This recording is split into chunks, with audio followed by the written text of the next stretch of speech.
Good afternoon and welcome to the Memory Project. This is a program in partnership with Historica Canada and the Newfoundland and Labrador Public Libraries. What is the Memory Project? As an initiative of Historica Canada, the Memory Project is a volunteer speakers bureau that arranges for veterans and Canadian Forces members to share their stories of military service at schools and community events across the country. Newfoundland and Labrador Libraries are very honored to welcome Lieutenant Colonel LeVere to be our very first Memory Project speaker.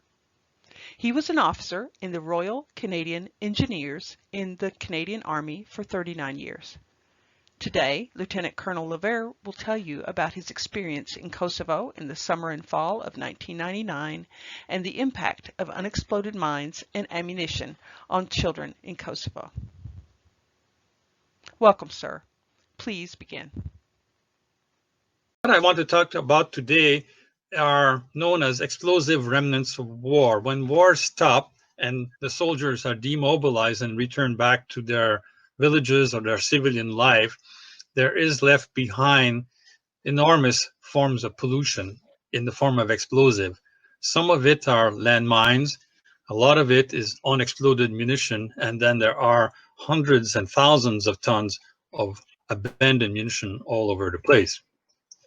I served almost 39 years in the engineers, the regular force. The role of the engineers and the army is to help the force to live, move, and fight. So in the last 25 years, we have built camps in various deployed operations throughout the world. We put out the accommodation, install and provide power generation, water purification and distribution, and also the all-important sanitation. On the move, we are capable of providing combat roads and also of building bridges. Now, this particular bridge was in Newfoundland when there was some flooding in 2014. And being able to assist the force to fight, we have the material and we have the equipment to be able, and the training, to be able to do these engineered tasks under fire or under the threat of fire. This is an armored engineer vehicle, Kodiak, capable of doing dozing and other jobs while working with the rest of the armed forces. One of the main jobs that engineers do in the move and fight is to deal with obstacles. In the last 20, 25 years, obstacles have been largely in the form of landmines and improved explosive devices. So in 1997, when Canada became interested in leading the anti-personnel landmine ban, Foreign Affairs came to National Defense, and National Defense sent them to the engineers to be their advisors on mine warfare. In turn, when the treaty came into force in 1998, I was loaned to Foreign Affairs to their mine action team. And in 99, they sent me to Kosovo for the Mine Action Coordination Center. So I want to discuss landmines and unexploded ordnance from the point of view of my own personal experience in Kosovo during the 6 months I was deployed in July to December 1999. But then we'll look at the problem of unexploded munitions with a little bit of what it looks like in Syria. Now, to give us a bit of geography, Yugoslavia was the product of World War I and the peace treaty of 1919, and it held together for a long time, but eventually it all came apart and broke down into a number of countries. One of the things that happened is the province of Kosovo in Serbia, which the Serbians considered to be the birthplace of Serbia, had a large Albanian population, and there were an Albanian or a Kosovo Liberation Army that started to run a campaign of terror, if you wish, to force the Serbians to move out of Kosovo. They in turn reacted very strongly, and that led Serbia or NATO to run an air campaign against Serbia in Kosovo and outside of Kosovo to convince the Serbian leadership to move out of Kosovo. In June of 1999, to the surprise of many, the Mr. Slobovic ordered the Serbian troops to pull out of Kosovo. So the troops moved out in very good order and just moved out of Kosovo. NATO was poised to roll into Kosovo and even invade Kosovo. So the NATO troops rolled in right behind the departing Serbian troops to ensure there would be no retaliation and to establish some sort of order in the place. So I'm going to talk a little bit about the geography of Kosovo, the destruction that was brought in by this civil war, the destruction brought in by NATO, and then about the mine action.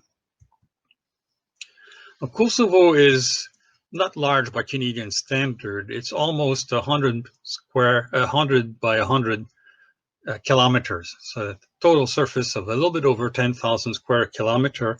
And it's surrounded by mountains on all four sides and a crest in the middle. And it was divided in 5 municipalities.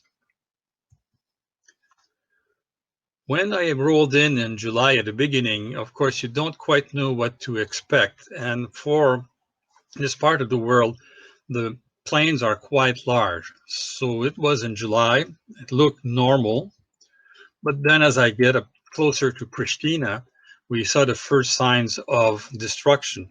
And in a nutshell, in here, you see what's happening is this was a village that would have been mostly Serbian, but the people that were Albanian were burnt out of their house. There's not much wood in that part of the world, so the houses are built in concrete and in clay tiles and then covered with stucco. The one part that is using wood are the roofs. So when people come around and burn houses down, the house essentially survives, but the roof collapses. I was based in Pristina, which was more or less the capital of the province.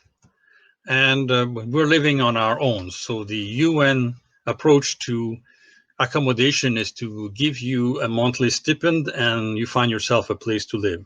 I got in good shape because I lived on the 11th floor and the elevators never worked. I was the one member who could wear a uniform. So here we are in Mitrovica. I am with our translator, and the fellow in the white t-shirt is a fellow Canadian engineer, a master corporal, and he was with me on that time so that he could see on the ground what the conditions were. The river behind us is the dividing line between the Serbian side, which is behind us, and on this side was Albanian and also Roma. Now, it's interesting the things that are different in places. I make normally this presentation to school kids, and in Kosovo, there were still a lot of platforms or a lot of trailers pulled by horses, but many of the horses had been replaced by this mechanical device, which looks more or less like a snowblower without the snowblower attachment. You would have this part where the horse has been replaced by the towing tractor, or this one where the towing tractor and the trailer are all together. Now, the interesting thing is none of these had any headlights or tail lights or reflectors. So driving at dusk was extremely dangerous. In fact, it was the United Nations policy that we would not drive after dark because of those danger. You may notice as well that we have a bilingual sign in Cyrillic alphabet, Pesh, and in Roman alphabet, Peya. So the impact of the, call it civil war, was there was systematic destruction. The Albanians were driven out of Kosovo in early spring. Something like 300,000 to 400,000 people walked out of Kosovo out of sheer terror and fear. And then behind them, people came in and systematically destroyed houses so they would not be available for any returning person. This is the type of destruction we found. This was in Mitrovica, and the businesses of people that were of the wrong ethnic group would be torched and would be vandalized. So again, what we've seen is the roof has collapsed and pretty much all of the building is gone. The other type of thing that happened is after the people had left, there was a systematic policy of destroying as much housing as possible. This would either be done by burning, throwing material out of the houses, or in some extreme cases, demolition teams went in and put charges in houses so that they would be able to blow up the houses partially from place to place. But while I was in Kosovo, well, for one thing, I did not have all that much time to do tourist photos, but I did not take any of photos of mass grave or the poster for missing and killing people. And when people started to come back in June, July, largely in July, there were retaliation attacks. So the Serbian forces left Kosovo, but people who had lived in Kosovo all their life stayed there, and there were too much hate and too much anger to stop people from doing some retaliation attacks. So the Albanians were delighted to be back, but the Serbians knew that things were going to be terrible. So what NATO did is they ran an air campaign of bombardment to push back the Serbians, or to convince the Serbians to pull out of Kosovo. And some of it was to attack all the military installations, the police facilities. Kosovo was a police state. It had something like 12,000 police of various types inside a very small area, and also strategic. So NATO destroyed bridges and destroyed communication towers, except the ones in Pristina, so that the news could be sent back to Serbia on how things were going in Kosovo. But then it brought it brought a dirty problem. It brought the problem of unexploded munitions and cluster bombs.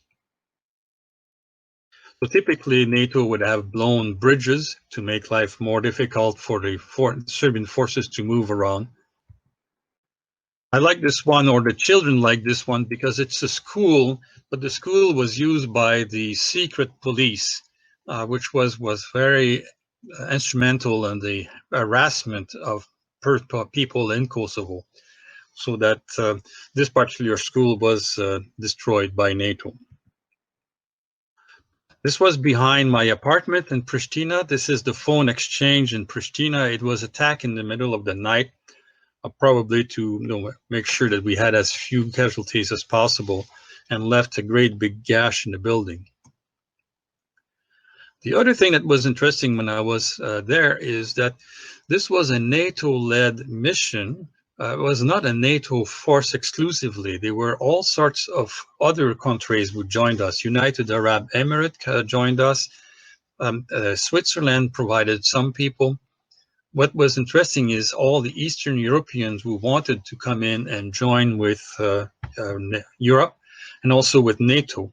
So one good morning when I went up to NATO headquarters, what were guarding the headquarters was a company, if I remember correctly, from Romania, all with Soviet equipment. So here we are with the NATO equipment, and we have AK-47 troops and Soviet equipment guarding the NATO headquarters. So mine action in Kosovo, there had been landmines laid by the warring parties. The Serbians had prepared for the invasion of NATO and had laid some anti-tank mines. So this particular vehicle, I think, hit a landmine laid by the Kosovo Liberation Army. So we came in June and July. I arrived in July. The Serbians left early June. NATO rolled in early June. And Kosovo, unlike other places, already had a number of non-government agencies that had been working in Kosovo before things got terrible. So they came in right on the heel of NATO, and we found ourselves in a situation where, unlike Cambodia, where the Mine Action Center commanded all the mine action and owned the people who did mine action, in the case of Kosovo, there were something like a dozen and a half organizations that came right back, and they came back either with their own mine clearing teams or mine education teams. And in addition to that, both principally England and the United States had hired bomb disposal teams. So bomb disposal and mine clearing are quite different activities. My role as a liaison officer is I told the headquarters of KFOR, the Kosovo force, what we were doing and finding out what they were doing. I was also doing the liaison with 3 of the 5 brigades. I was doing with France in the north, and United Kingdom in the center where the Canadians were posted, and in the east with the United States. Switzerland provided a person who could speak both German and Spanish and French, and he handled the 2 brigades on the west side, which were led by Germany and by Spain. So we had a large problem to attack.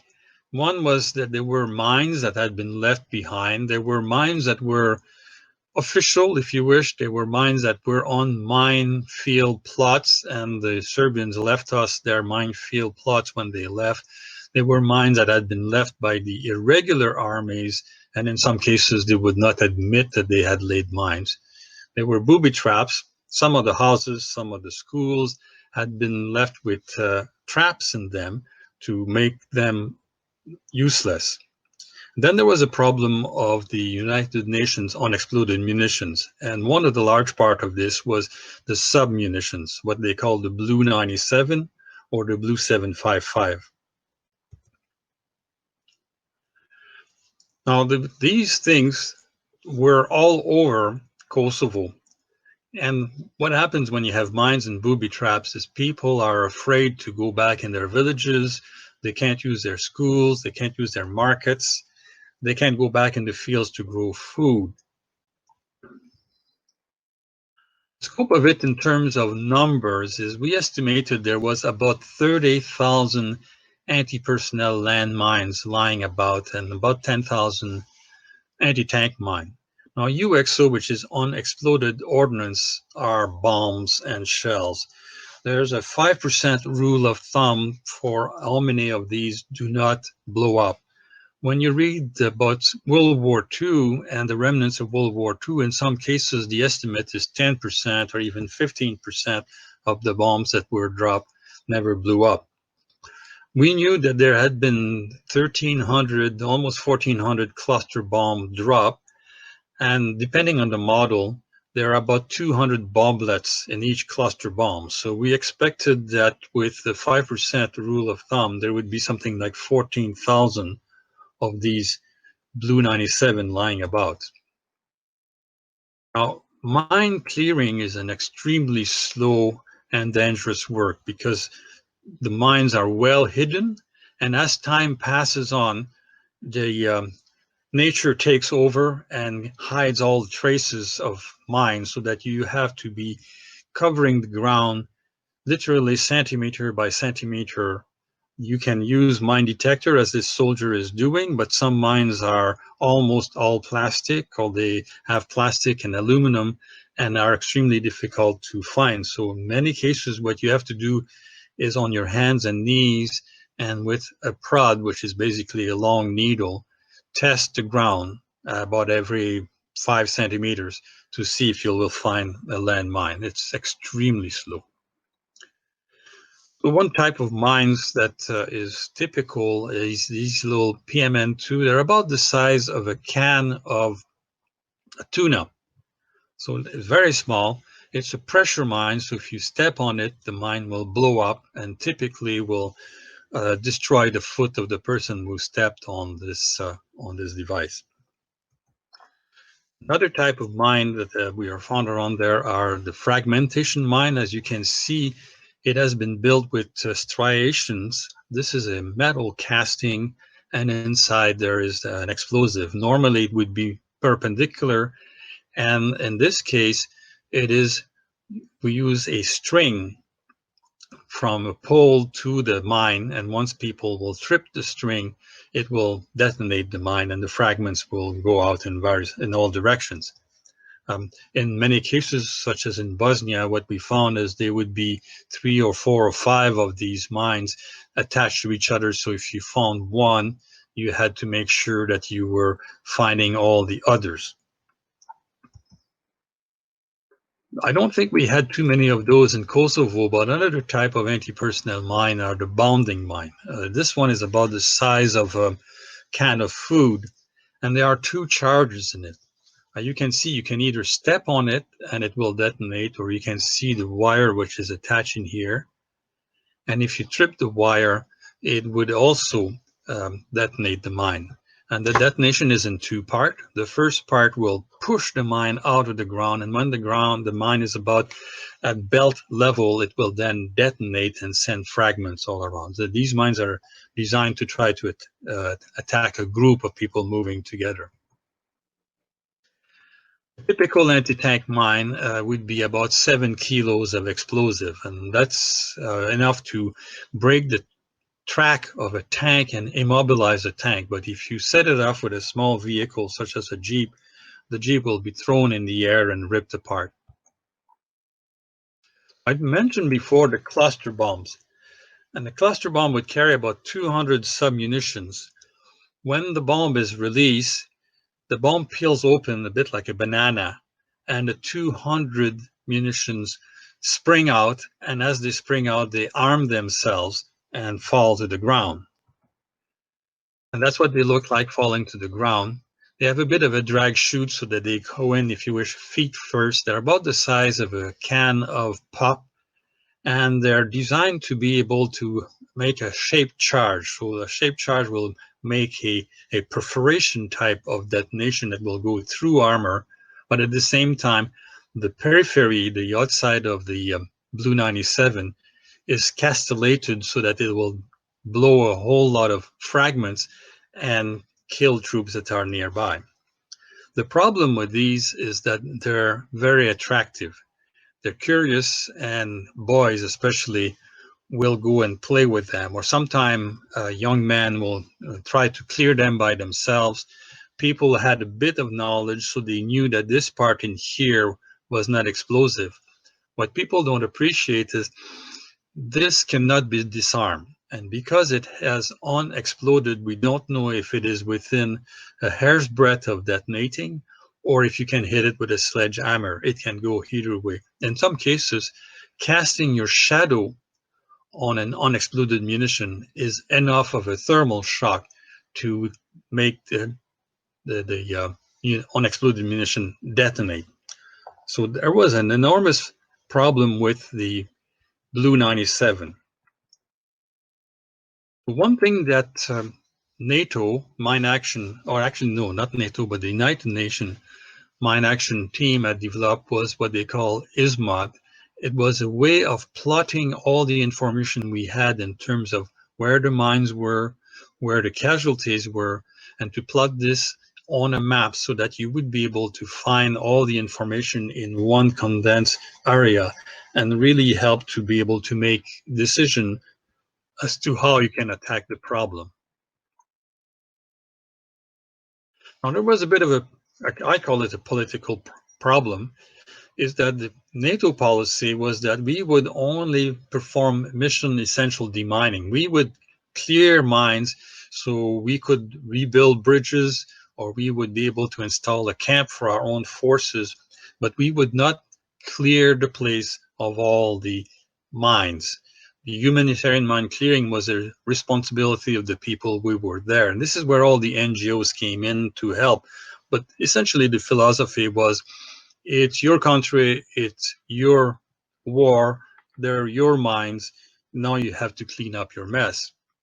The interesting argument, which wasn't resolved politically, is that all the unexploded munitions were NATO munitions, so therefore we should have had a large responsibility in cleaning up the material, as it was cleaning up the unexploded munition when it comes to Blue 97 was the borderline between, if you wish, landmines and UXOs. It had been, they thought that people would come back slowly, but actually they came back much faster than anticipated. So a large number of people came back in June and then in July. And one of the problems that happened is the people who had left Kosovo during the fighting were not aware of where the bombs had been laid, or were not aware of the amount of landmines that had been laid, and certainly not aware of the problems with cluster bombs and the Blue 97s. So that a lot of people were hurt and killed. They came back because they were unaware of the dangers. Numbers vary from place to place because the reporting is never completely um, solid. As you can find in here, for example, is we had 95 wounded and 23 people reported as killed and wounded that we didn't even know if they were males or female. But in the total of June to December, we had 80 people killed and 326 wounded. The age is very interesting because you find that almost 1/3 of the victims were children, 0 to 14 of age, and you probably can say 5 to 14. Now, teenagers and young men, 15 to 24, were on almost another third, not quite, but on almost another third. And then the older people were not involved in there. Part of this would be that the younger people, the 15 to 24, 25 to 40, were involved in mine clearing. Also, they're the people that are going back to try to rebuild their life, reopen the fields, reopen the classes, and the come in contact with mines. You can find already at the bottom that 1/3 of the casualties were, if you wish, warriors, because they were the Kosovo Liberation Army, and 2/3 were civilians. The majority of victims are always males. So what saved the most lives at the end? Because we had mine clearing team and we had house clearing teams, but what saved the most life was education. That was the third leg of the three-part of dealing with mine action. And we had to go and all the schools and with all the children to teach them about all the unexploded munitions, what various landmines looked like, and so that they would be aware, and then they would be able to report to their parents or to their guardians where they had found mines and UXOs, and especially the very dangerous Blue 97. And they probably still have to do the teaching in the schools, even now that it's been almost 30 years, because the problems are so persistent. But mine awareness was what saved the most life.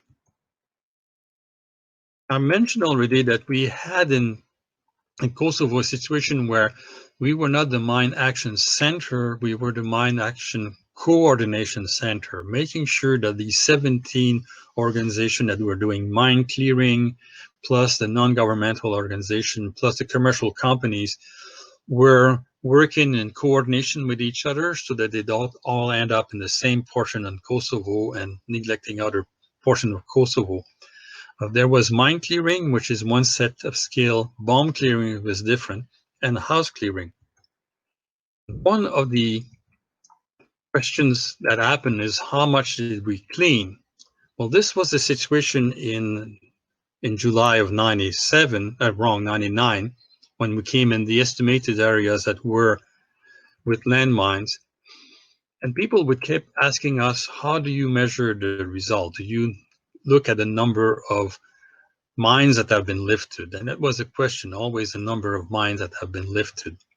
And what you can see in here is, yeah, we had lifted 4,600 unexploded bombs.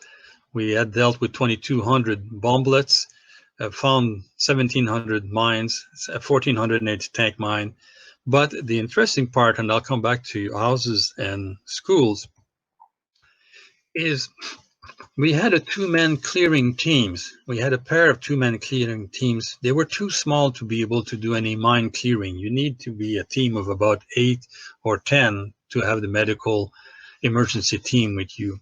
But what these two men did is they were former military engineers, and they would go into houses very carefully, going around through often through the back doors or through the side doors, checking out houses to find if there were booby traps in them. When I was there in July, one thing that broke my heart is there was a little girl of 10 years old who lost both of her legs because somebody had booby trapped her house. And my daughter was 10 years old, and she was a dancer at the time. When that poor little girl lost her two legs, it was really hard.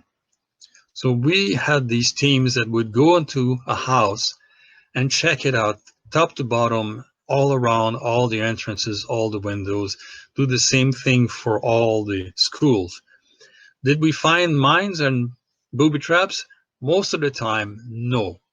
But what we were able to do, or what they were able to do, is to confirm that 16,000 houses were habitable, that you could well, you still had to rebuild the roof in some cases, but at least you could return to your home and have a house for the winter.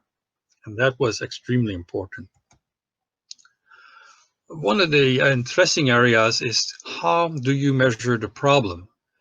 We would look at the number of land affected, and this is what would give us a ranking. If you look at the number of victims, you can see that they start to moving around. It's not the same order. And if you sort of combine both data together, you found that a place like Dakovica, which had been considered to be perhaps the worst affected, then comes down into the less affected. So one of the very interesting situation is how do you attack the problem? And in 1999, part of it was to be like a fire brigade. You went where we found the problems and dealt with the problem, especially with Blue 97s, but it was not necessarily the most efficient way of resolving the problem. So overall, the Kosovo Mine Action Coordination Center was a very good success because in roughly 2 years, they were able to clean the mines from the areas where people needed the mines the most clear. What was left were regions that were of less use or less access and not as priority to be clean. We talked about landmines, and this photo is from Syria, thereabouts. The 5 or 10% of munitions that fail to explode stay behind, and these are worse problem than landmines, because with landmines, with few exceptions, there are ways of neutralizing the mine. You can reinsert a safety pin, you can disarm the mine. With unexploded munition, there's no way to disarm the mine that is completely safe. You may set off the mine with the slightest vibration or the slightest problem. So that becomes really interesting in how you resolve this activity. The other thing that happens is enormous quantities of munitions are used in wars. It's measured by the thousands of tons. Truckloads and truckloads and trainloads of munitions are brought forward. Now, munitions need to be kept within a certain temperature regime, they need to be kept in the shade, they need to be kept in storage condition, and of course all the abandoned munitions are not. They're left to rust and rot in the sunshine and the cold and the rain, and they become unstable with time. And what you find in places, again, like in Syria, is the combats have left destroyed houses, and inside the rubble, you will find abandoned munition like this one in here, or this one, or this one. And now you have a triple problem. You have all the problem we had in Kosovo, but with a lot more destruction. And so now for years to come, there will be a problem of clearing. Some munition can be handled and then can be brought together and destroyed. Others have to be destroyed in place. You find that has been an ongoing problem. And as we discussed before, most of the victims are man and boy. And boys are, with explosive remnants of war, are by far the largest type of victims. To tell you how much the problem persists, this is a map of France after World War I, and all these zones in red were zones that were entirely destroyed. Dieppe is here in between Arras and Lens. France was able to clean most of this over the years, but the area around Verdun, some of the part around Verdun, is still out of bounds and out completely abandoned. They were never ever able to clean up the remnants of World War I around Verdun. And throughout Western Europe, London and Berlin and Dusseldorf, the German cities, the British cities, we find every year World War II bombs that have failed to explode. In some cases, it's a happy discovery because you find the mine or find the bomb and you can evacuate everybody and deal with the munition. But in some cases, it's been found through a horrible accident. So the lesson in here that I want to share with you is the explosive remnants of war stay behind for years and years, in fact, for generations. And if you want to help the world, maybe you want to contribute to the cleaning up of war fields, battlefields all over the world. Thank you, sir, for your service, and thank you for spending time and sharing your story with us.